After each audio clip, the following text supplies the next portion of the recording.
देखिए, आज हम लोग प्रतिशत चैप्टर का मतलब चुनाव संबंधित प्रश्न पढ़ेंगे कि एक चुनाव मतलब चुनाव में दो प्रत्याशी खड़ा होते हैं, हार जीत के बारे में कुछ हम लोग क्वेश्चन हल करेंगे। आइए अब हम लोग क्वेश्चन हल करते हैं। कह रहा है, एक चुनाव में दो उम्मीदवार थे। हारने वाले उम्मीदवार ने 41% मत प्राप्त किए तथा वह 5,580 मतों से पराजित हो गया। कुल मतों की संख्या कितनी थी, ये पता करना है।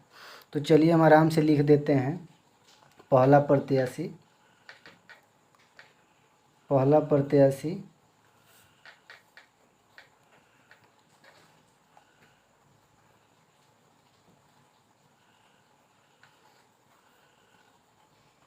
प्रत्याशी को कितना मत मिला, 41%। दूसरा प्रत्याशी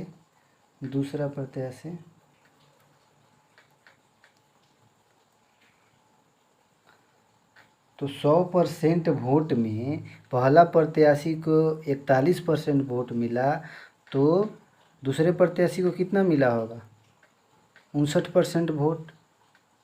अब देखिए 59% वोट, तो पहले प्रत्याशी को 41% वोट मिला और दूसरे प्रत्याशी को 59% वोट मिला। तो हार या जीत परसेंट में कितना से, तो इसे हम माइनस करेंगे। तो 59% और माइनस 41%। तो जब इसे हम घटाएंगे तो 18% से क्या हुआ, हार जीत।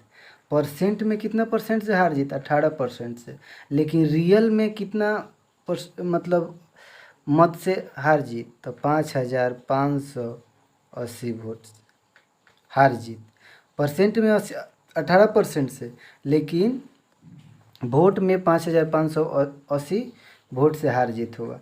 अब कह रहा है कुल मतों का, तो कुल मत का मतलब 100% पर 100% से परसेंट काटेंगे। चलिए इसे काटिए, 2 से काटेंगे तो 9 बार में, इसे 2 से काटेंगे तो 50 बार में। तो इसे काटिए, इसमें डिवाइड कीजिए, 6 बार में जाएगा, 9 छक 54, 1 जाएगा, 9 दूनी 18 और 0 का 620 बार में कटा। ठीक है, तो 620 बार में कटा। फिर देखिए 620 बार में कटा, तो यहाँ पे इसके कई गुना है, या 9 एकम 9 कटा था, ये 620 बार में कटा, तो 50 गुना है, तो इसको भी 50 गुना करेंगे। तो 620 गुने 50 बराबर अब कर दीजिए, तो 0 0 इसका 0, 6 पचे 30 और 1 31, इतना वोट आया। ये टोटल वोट आया, इतना आपका आंसर हुआ। अरे कुछ नहीं है इसमें, मतलब दो उम्मीदवार खड़े हैं तो मान लो पहला प्रत्याशी 41% और दूसरा प्रत्याशी 59% मतलब है। तो परसेंट में हार जीत कितना से, तो अंतरे ना हार जीत होता है। तो परसेंट में कितना से हारा जीता लोग, 18% से। लेकिन रियल में कितना वोट से हारा जीता लोग, तो 5,580। तो 18% का वैल्यू इतना, तो टोटल का वैल्यू, तो कोई चीज़ टोटल में 100% पे होता है, तो 100% का वैल्यू इतना। परसेंट से परसेंट को कटा दिए और फिर इसे 18 से कटा दिए, तो 2 बार में 9 और ये कटा 50। फिर 9 से काटे तो ये 620 बार में कटा, तो इसकी कई गुना था, 50 गुना, क्योंकि 9 एकम 9 हो गया है। और फिर तो इसके भी तो 50 गुना होना चाहिए, तो 620 गुने 50 बराबर इतना आपका आंसर हुआ।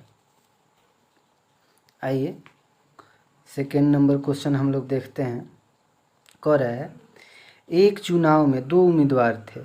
एक उम्मीदवार ने कुल वैध मतों के 55% मत प्राप्त किया तथा 20% मत अवैध घोषित कर दिए गए। यदि कुल मतों की संख्या 7500 हो तो दूसरे उम्मीदवार ने कुल कितने वैध मत प्राप्त किए। यानी कह रहा है टोटल 100% होता है, 100% में 20% जो लोग थे वो उसका माने वो उनका मत अवैध घोषित कर दिया गया, यानी बोकस हो गया।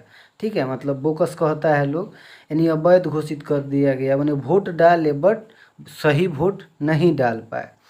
तो टोटल वोट कितने थे 7500। तो उन्हें 20% वोट नहीं दिया, तो 20% वोट अवैध घोषित कर दिया गया। तो 20% वोट अवैध घोषित हो गया, तो वोट कितने परसेंट दिए होंगे 80%, 100 में से घटा देंगे तो 80% का वैल्यू ही निकाल पाएंगे। यानी 20% वोट नहीं दिया, तो जाहिर सी बात है कि 80% लोग वोट दिए होंगे, ऐसे समझिए। तो ये 2 शून्य से ये 2 शून्य कटेगा, इसे कीजिएगा तो ये कटेगा आपको 0 0 और 60, इतना आएगा। अब कह रहा है तो इतना वोट पड़ा। अब उसमें 55% मत प्राप्त किया कुल वैध मतों का, तो ये वैध मत आया। कुल वैध मतों का 55% मत प्राप्त किया तो दूसरे उम्मीदवार को। तो पहला उम्मीदवार क्या था 55% वोट, तो 55% का निकाल दीजिए 55%, तो 6000 का निकालिएगा 55%, तो 55% बटा में 100, 2 जीरो से 2 जीरो काटिएगा। अब निकालिए 55 का 0 3 3 3300 वोट मतलब जीतने वाले उम्मीदवार पाया, जो 55% लाया वैध मतों का। वह दूसरे उम्मीदवार को कितना प्राप्त हुआ, तो टोटल 6000 वोट था, उसमें से 3300 वोट जो है वो पहला उम्मीदवार ले लिया। तो जाहिर सी बात है कि 2700 मैंने घटाने पर 2700 वोट जो है दूसरे उम्मीदवार को मिला होगा। तो दूसरे जो उम्मीदवार थे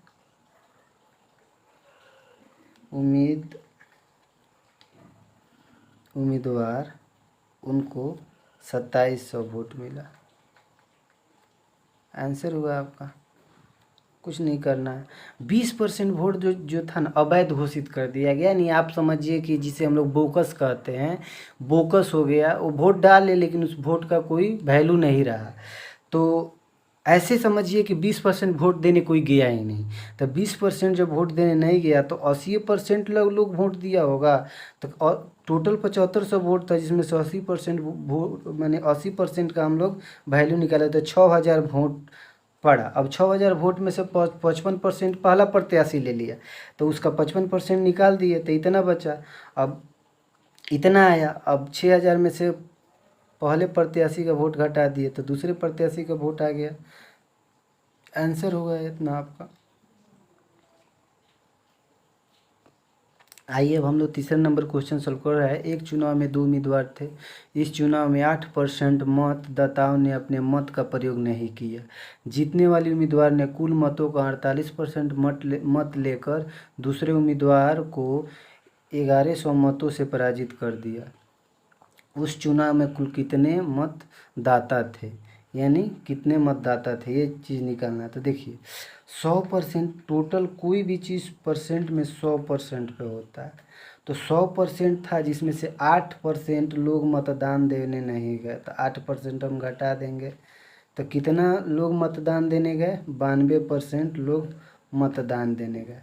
अब 92% लोग मतदान देने गए, क्योंकि कह रहे हैं यहाँ पे 8% लोग मतदान देने नहीं गए, तो 92% लोग मतदान देने गए होंगे। ये चीज़ क्लियर है। अब कह रहा है जीतने वाले उम्मीदवार यानी पहला उम्मीदवार ने, ठीक है, पहला उम्मीदवार ने 48% मत लिया, 48% मत लिया। तो देखिए, तो दूसरे उम्मीदवार को 92% में 48% पहला उम्मीदवार ले लिया, तो दूसरा उम्मीदवार को कितना मिला होगा 44%। 44% मिला होगा। तो हार जीत किस पर, यानी इसको 44, मान लीजिए कि इसको 44 रुपया मिला, इसको 48 रुपया मिला, तो कितना रुपया अधिक, यानी 4 रुपया अधिक, यानी हार जीत कितना पर हुआ होगा। तो माइनस कीजिए, 48% में से पहला उम्मीदवार को मिला, दूसरे उम्मीदवार को 44% मिला, लेकिन हार जीत कितना पर, तो घटा के 4% पे ही हार जीत हुआ। 4% का यहाँ पे दिया हुआ है, 4% का वैल्यू कितना दे रहा है, 4% का वैल्यू 1100 दे रहा है, यानी इसी ने 4% से जीत हार हुआ होगा। अब कह रहा है तो 100 कुल का मान तो बताए थे, कुल 100% पे निकालते हैं, परसेंट से परसेंट कट गया तो काटिए, 4 1 जा 4, ऐसे काटिएगा तो ये 25 बार में कटेगा, है ना। तो अब कह दिए इसके ही 25 गुना है, तो इसके 25 गुना यानी 25 से गुना कीजिए, तो 1100 गुने 25। जब इसे कीजिएगा तो इसका वैल्यू आ जाएगा आपको 275। गुना करके देखिएगा इतना आएगा, ये आपका आंसर आया। इसमें क्या है, इसमें कुछ नहीं है। कुल 100% पे लेते हैं, 8% लोग वोट देने नहीं गए, तो 92% तो लोग वोट देने गए होंगे, जिसमें से एक प्रत्याशी को 48% मिला, दूसरे प्रत्याशी को तो घटाएंगे तो 44% मिला होगा, लेकिन हार जीत कितना पर हुआ होगा, घटाएंगे 4% पे ना, तो 4% का वैल्यू 1100 दे रहा है, तो 100% का वैल्यू, तो इसे काटिए, तो 4 से काटे तो 4 एकम 4, इसे 4 से काटे तो 25 मरतबे, और इसे फिर इससे इसमें गुना किए तो इसके ही 25 गुना था, तो इसके 25 गुना। बहुत आसान है, कोई हार्ड बात है नहीं, बन जाएगा। चलिए अब हम लोग आगे कुछ क्वेश्चन सॉल्व करते हैं। आइए कुछ क्वेश्चन हम लोग देखते हैं। कह रहा है रमेश के वेतन में 20% की वृद्धि कर दी गई, बढ़े हुए वेतन को 20% कम करने पर रमेश में कितने प्रतिशत का लाभ या हानि होगा। यानी रमेश का वेतन था, उसमें 20% की वृद्धि कर दी गई, बढ़े हुए वेतन को 20% कम करने पर रमेश में कितने प्रतिशत का लाभ या हानि होगा। तो देखिए एक चीज़ हमेशा याद रखिएगा, कोई चीज़ जितना बढ़े उतना ही घटे। 10% बढ़ रहा है, 10% घट रहा है तो हमेशा हानि होगा। 20% बढ़ रहा है, 20% घट रहा है तो हमेशा हानि होगा, याद रखिएगा। कोई चीज़ जितना बढ़े उतना ही घटे, हानि होगा। जितना बढ़े, तो देखिए, तो इसके लिए आप एक ट्रिक कह सकते हैं, ट्रिक होगा, ट्रिक। तो कोई चीज़ हमेशा मतलब 20% बढ़े और 20% घटे तो बताया ना हमेशा हानि होगा। हमेशा हमेशा हमेशा हानि, जितना बढ़े उतना ही घटे, हमेशा हानि होगा, याद रखिएगा। तो फिर इसे आप मेथड 1 कहिए, मेथड 1, जितना बढ़े उतना। तो इसका फॉर्मूला आता है एक्स स्क्वायर बटा 100 कर दीजिए, एक्स स्क्वायर बटा 100। तो जो जितना बढ़े और उतना ही घटे तो हम बताए हैं हमेशा हानि होता है। तो x का मान लीजिए 20% है तो 20 का स्क्वायर कर दीजिए और बटा में 100 लिख दीजिए। तो 20 का स्क्वायर कीजिएगा तो कितना आ जाएगा, 20 × 20 है ना, अब बटा में 100, यानी हो जाएगा आपका 400, अब बटा 100। 2 0 से 2 0 कटाइएगा, कितना आएगा 4। ये 4 क्या आया, हम बताए थे जितना बढ़े उतना ही घटे तो हमेशा हानि होता है, यानी हानि कितना आया 4%। ये आपका आंसर हुआ। कोई जितना परसेंट बढ़े उतना ही घटे, हमेशा हानि होता है, याद रखिएगा। मेथड 2 देख लीजिए। मेथड 2 देख लीजिए, मेथड 2 देख लीजिए। मान लीजिए, अब ऐसे सोचिए, पहले मेरे पास कोई चीज़ 100% पे लेते हैं, तो पहले मेरे पास 100 था, ठीक है, पहले मेरा वेतन 100 था। ऐसे सोचिए, पहले मेरा वेतन 100 था और 20% की वृद्धि कर दी गई, तो हम लिख सकते हैं 120 बटा 100। चलिए, फिर कह रहा है 20% की कमी कर दी, तो फिर हम लिख सकते हैं 80 बटा 100, है ना। अब कैलकुलेट करते हैं, 2 बार बोला 2 बार कर दिए, इससे काट देंगे, 100 से 100 कट गया, 2 0 से है 2 0 कट गया, तो कैलकुलेट करेंगे तो कितना आएगा 96। अब ऐसे सोचिए, पहले मेरे पास 100 रुपया था, अब 96 रुपया हो गया, तो जाहिर सी बात है कि मेरे पास 4 रुपया का हानि हुआ था। पहले 6 रुपया था, पहले 100 रुपया था, अब 96 रुपया हो गया था, 4% की हानि। तो 96 में से अगर 100 को आप माइनस करते हैं तो -4%, यानी माइनस का मतलब हो जाएगा हानि। हानि, ये आपका आंसर होगा। अगर और जानना चाहते हैं तो मेथड 3 देख लीजिए, जित पर मन करे उस पे बनाइएगा, सब बेहतर है। देखिए फार्मूला आता है इसका a+b, यहाँ पे होता है आपको +a गुने b और बटा में 100 आता है, 100 आता है। ये आपका फार्मूला है। फिर इस पे आप बनाइए, a का मतलब वृद्धि रखिए तो 20% वृद्धि, माइनस या माइनस होता रहता है, यहाँ प्लस माइनस होता रहता है, यहाँ प्लस भी होता है माइनस। 20% की वृद्धि तो प्लस 20% की वृद्धि, 20% की कमी तो -20% की कमी। अब कह रहा है तो यहाँ पे क्या होगा, यहाँ पे प्लस माइनस, यहाँ पे माइनस हो जाएगा। अब 20 गुने 20 अब बटा 100 करिएगा। अब देखिए तो ए प्लस माइनस तो ये कट जाएगा, है ना। अभी कितना आ जाएगा 400, 400 को 100 से भाग दीजिएगा तो क्या आ जाएगा, इसका माइनस, यानी -4, यानी हानि ही होगा, हानि ही होगा, हानि ही होगा।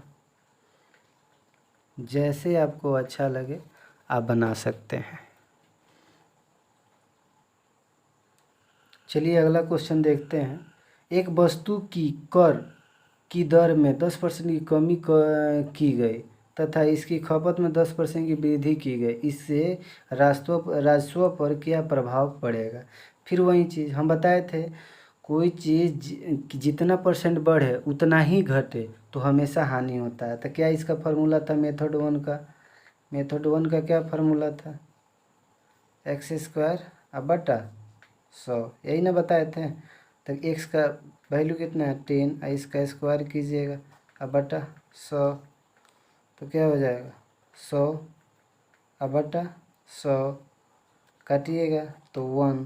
तो क्या बताए थे हमेशा हानि होता है, तो हानि क्या है, हानि 1% का। आप इस पे निकाल सकते हैं। अब मेथड 2 बनाइएगा, मेथड 2 बनाइएगा तो फिर सोचिए ऐसे, अभी कर दर 100 था, अब करे 10% की कमी तो 10% कमी बटा 90/100, 90/100। अब फिर करे 10% की वृद्धि तो 110/100, है ना। अब कैलकुलेट कीजिए, 2 जीरो से 2 जीरो कटा और फिर इसे काटिएगा 2 जीरो से 2 जीरो, तो 11 में 9 से गुना कीजिएगा तो 99 आया, 99 आया। अब सोचिए पहले 100 रुपया था, अब 99 रुपया हो गया, तो कमी कितना का, तो घटा दीजिए, यानी -1% का कमी। तो -1% का कमी का मतलब हानि, हानि 1%, है ना। ऐसे बनाइए, चाहे फार्मूला इस फार्मूला पे भी बनाइएगा तो बनेगा। चलिए अगला नंबर क्वेश्चन देख लीजिए।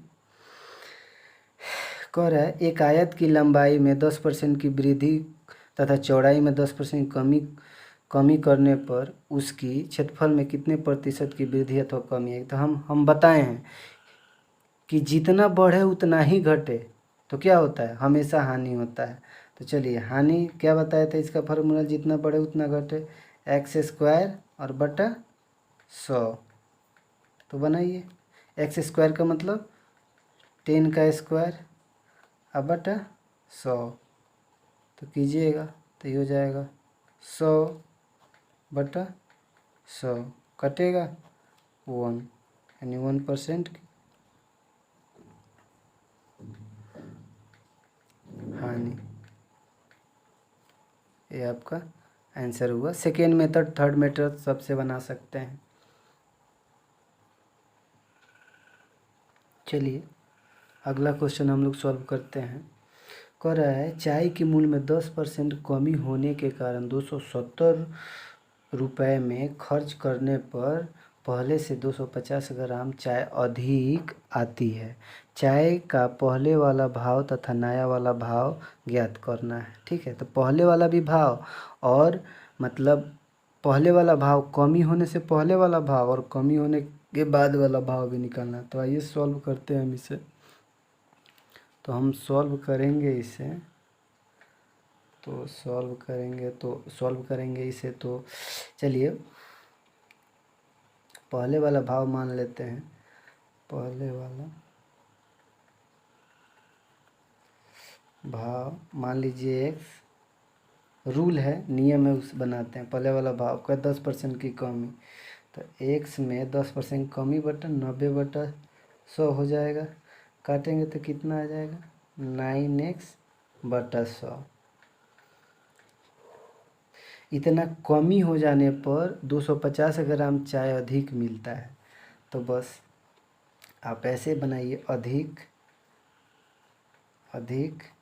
बराबर अधिक। तो कैसे अधिक, यानी अधिक आता कैसे है, तो माइनस करके। तो देखिए 270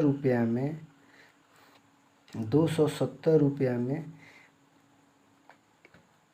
ऐसे, और फिर 270 रुपया में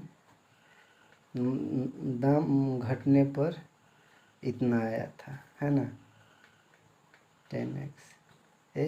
लेकिन कितना ग्राम अधिक चाय मिलता था, इधर अधिक हो गया, घटाएंगे तो इधर हो जाएगा कितना, 250। इसे कैलकुलेट कीजिएगा, नहीं 270 रुपया में, चलिए इधर कैलकुलेट कीजिएगा इसे। तो ऐसे कीजिए 270, ये इधर रहता बट हम इधर लिख दिए हैं, तो कीजिएगा 10 ऊपर जाएगा और ये 9x नीचे रह जाएगा। फिर आ जाएगा 270, आई हो जाएगा x बराबर 250। फिर कीजिएगा तो ये हो जाएगा 300 कटेगा इससे तो 3 बार में, है ना। तो 300/x और माइनस 270/x बराबर आ जाएगा 250। लेकिन ये 250 जो था वो ग्राम में था, तो किलो में बदलने के लिए 1000 से भाग देंगे। 1000 से भाग दे दीजिए, तो 1000 से भाग दे दिए, है ना। तो चलिए अब इसे हम बनाएंगे। तो ये आ जाएगा मेरा 300/x और माइनस 270/x अब बराबर 250/1000, है ना। तो इसे जब हम घटाएंगे तो यहाँ पे आ जाएगा 30/x और इसे काटेंगे तो 1/4 कटेगा। काटिएगा तो 25 चौका 100 और कटा 1 0 से 1 0 कट गया, 25 चौका 1/4। तो इसका मान हो गया 1/4। अब क्रॉस मल्टीप्लिकेशन गुना करेंगे तो x बराबर कितना आया, 120। अब टोटल का मान हमारा, पहले का मान कितना आया, 120। तो पहले का मान तो हम निकाल लिए, अब कमी के बाद का मान कह रहा है। तो 120 गुने 120 गुने 9 बटा कितना था, 10। तो देखिए x का मान कितना था, 120 गुने 9/10। काटिएगा, 10 था, इसे काटिएगा तो 108। यानी इस पहले का भाव आ गया मेरा 120, लेकिन अब कमी होने पर कितना, 108। ये आपका आंसर हो गया। कुछ नहीं है, बस पहले का भाव x था, कमी का कमी कर दिया। अब अधिक बराबर अधिक, यानी अधिक मिल रहा है, अधिक हो रहा है, तो अधिक बराबर अधिक रख के कैलकुलेट किए, आया। कुछ नहीं है, थोड़ा सा है प्रोसेस, तो बनने का। आइए अगला क्वेश्चन को देखते हैं। कह रहा है नमक के 6 लीटर घोल में 5% नमक है। वाष्प द्वारा इस घोल में से 1 लीटर पानी निकाल दिए जाने पर शेष बचे घोल में कितने प्रतिशत नमक है। तो ऐसे चलिए सॉल्व करते हैं इसको। कह रहे हैं 6 लीटर घोल में कितना परसेंट नमक है, 5%। तो 5% लिख दीजिए।